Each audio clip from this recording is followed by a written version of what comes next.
El 27 de abril, la portada de nuestro periódico registraba la noticia de una banda que usaba buses escolares para llevar droga, pero también el anuncio del paro programado en Colombia para el 28 de abril. Lejos, pero muy lejos, estábamos de imaginar todo lo que ocurriría al amanecer. Apenas salía el sol cuando las noticias ya registraban que el monumento de Sebastián de Belalcázar había sido derribado por la comunidad indígena Misak. Así, el fundador de Cali ya no nos señalaba como lo hizo por 83 años. Ese mismo día, mientras avanzaban las marchas pacíficas, también comenzaban los disturbios en la ciudad. Con el correr de las horas, Cali protagonizaba una de las películas más fuertes de terror. Saqueos, quemas de míos, vandalismos a bancos, pero también a sedes como la alcaldía y la gobernación, cierres de vías, derribamiento de las fotomultas, señales de tránsito. Todo en la ciudad era un caos. Y en medio del caos se presentó la primera muerte. Marcelo Agredo, un joven de 17 años, murió de un disparo.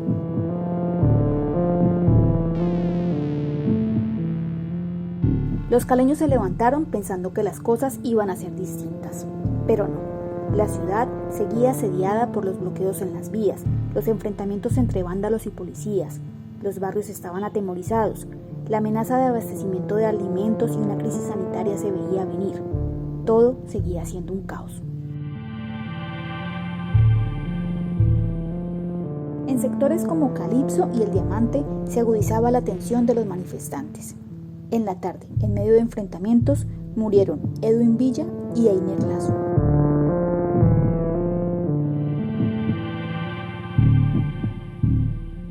La ciudad se levantaba esperanzada. La marcha por el Día del Trabajo prometía demostrar cómo era que se marchaba pacíficamente, y así fue.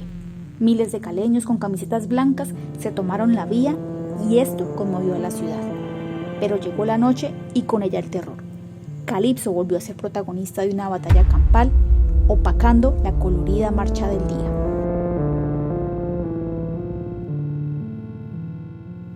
Llegó la noticia que se esperaba. Duque retiró la reforma tributaria y todo un país aplaudió la decisión. Por otro lado, todo un país vio la muerte transmitida en vivo por Instagram de Nicolás Guerrero en medio de las protestas en el Paso del Comercio. Después de 5 días de suspendido por los daños sufridos, el MIO volvió a operar con un servicio mínimo. Se levantó además la medida de pico y placa para vehículos que por años había funcionado en la ciudad. Ese mismo día también se recordará porque fue el día en que ardió la luna.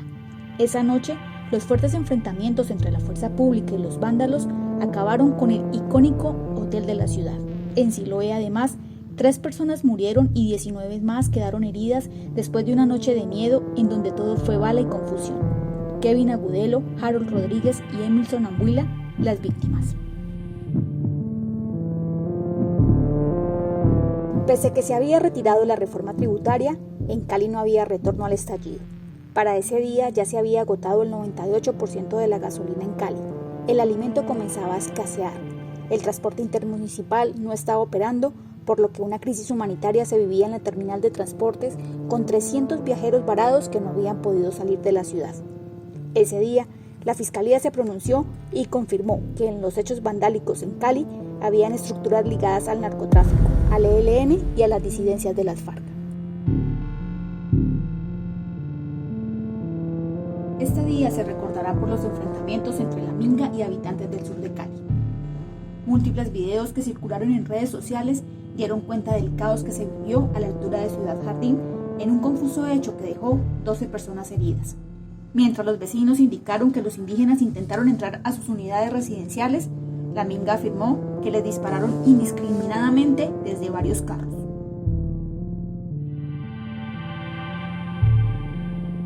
No hubo acuerdo entre Duque y el comité de paro en el primer día de diálogos. Mientras tanto, en Cali las filas para poder tanquear eran interminables y las calles estaban sumidas en un basurero. Los alimentos comenzaron a llegar, pero no lo suficiente para abastecer a la población. Se conoce la primera víctima por no haber pagado un peaje ilegal. William García, de 44 años, fue asesinado en el barrio Los Lagos por negarse a pagar uno de estos peajes. Sería el primero de 3 que se registraron hasta el 19 de mayo. Destruyeron la alcaldía de Jamundí. Sujetos disfrazados de manifestantes le prendieron fuego a la edificación y una parte del consejo de la ciudad. Vandalizaron a Yumbo. 2 muertos y 39 heridos dejaron los disturbios, que incluyeron vandalizaciones a Uncay, a la sede de Cenit de Ecopetrol y hasta la casa del alcalde. Las víctimas, John Alexander Yolengo y Michael López. Calipso siguió siendo epicentro de fuertes enfrentamientos y se convirtió en un campo de guerra, así como también de fuertes rumores.